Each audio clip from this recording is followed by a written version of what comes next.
mga chika Doras! At ito na nga aking chika, Hello Love Again, pasok sa top 10 highest grossing films sa US. Sabi talaga ang ginawang bagyong Kat din dahil nga naman parang bagyo itong sinira ang record-breaking pagdating sa movie industry. Patunay lamang na Kat din lang ang malakas. Makasaysayang muli ang ginawa ng Hello Love Again na pinagbibidahan ni Kathryn Bernardo at Alden Richards dahil nga naman pasok ito sa top 10 highest grossing film sa US.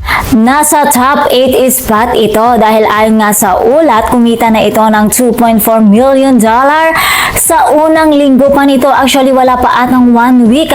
Grabehan na this. Kaya naman, overjoy ang nararamdaman ngayon ng Kat din na syempre ang lahat ng bumubuo ng cast ng Hello Love Again. Directed by of course ni Direk Cathy Garcia Molina, ang nag-iisang Cathy Garcia Molina Sampana. At dahil nga sa overjoy ang feelings, parang gusto ko tuloy kumain ng papaitan.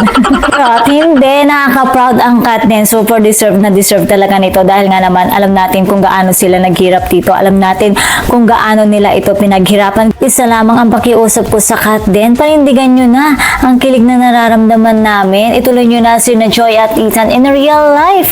Di ba mga chika Doras? Na naman tuloy na tuloy ang kilig at hindi na mabitin pa. Ito nyo na ang kwentong part 3, part 4 hanggang sa forever. May mga nababasa rin ako mga naging komento na si Daniel ang nagsaing, si Alden daw ang kumain.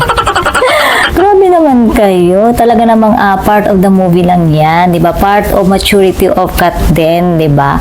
Syempre, nasa mature age na sila, kaya naman dapat lamang ay lumevel up ang kanilang mga ginagamba na mga rules. At hindi na sila pa tweetums, di ba?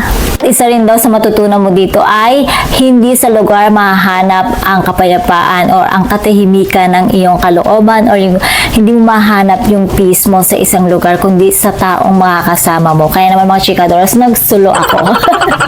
Di ba? Nagsulo na lang ako, di ba? Para mas mahanap ko yung katahimikan ko sa pagiging soloist.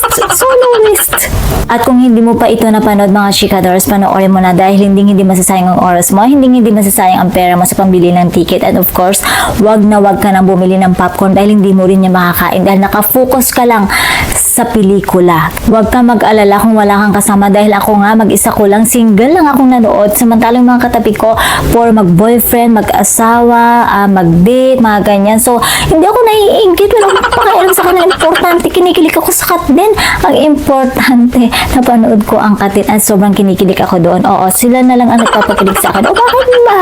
Diba, ang problema doon? So, what kung single ako, diba? So, ayun nga mga chika Doras. At syempre, dito natin makikita yung mga OFW sa Canada, mga tribute nila sa Canada, and ang saya lang, ang sarap panoorin yung mga bawat lines na kanilang binibitawan. Sobrang ang sarap talaga sa tenga. Ayan mga chikador. So nag-review na ako. Ayan. So pasensya na kahit limited edition lamang ang aking utak at hindi naman talaga ako professional reviewer. Ay sa importante lumabas ako sa sinihan na parang oh my God, I am very satisfied sa movie. And sobrang saya ng puso ko. Kulang na lang talaga ay tumambling ako doon sa loob ng sinihan mga chikadoras dahil ganun siya kaganda, mapapatumbling ka talaga. Buti na lamang at napigilan ko ang aking sarili dahil wala pala ako sa loob ng bahay, sa sinihan pala ako. Doon ko na-realize, oh my God, sa sinihan pala ako.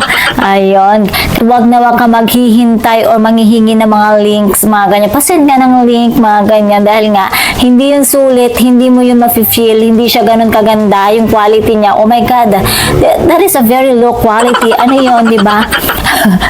May sound sa una, tapos sa gitna wala na, hanggang then wala na. So ano bang mafe-feel mo doon, di ba? And syempre sa lahat ng mga namimirata dyan, maawa naman kayo, di ba? Pinaghirapan niya ng mga artista, ng mga producers, kaya naman mga chikadoras, sana ay makonsensya kayo. Wag niyong ipagkalat yan dahil nga naman yan ay labag sa batas. At naniniwala ako na hindi malayong malampasan ng pelikulang ito ang pelikulang may hawak ng top highest grossing films dito sa Pilipinas, ang Rewind. Diba? hindi imposible malampasan o mahigitan ng Hello Love Again ang rewind. Kaya naman sa lahat ng mga bumubuo sa Hello Love Again, congratulations to you guys. Wow! Feeling part of the family. Ayan. Kaya mga chika, Dora, sa lahat ng hindi pa nakapanood ng Hello Love Again, panoorin nyo na at hindi kayo magsisisi. And that's all for the mga chika, Dora. For more showbiz update, please don't forget to like, share, and subscribe my channel. Thank you for watching.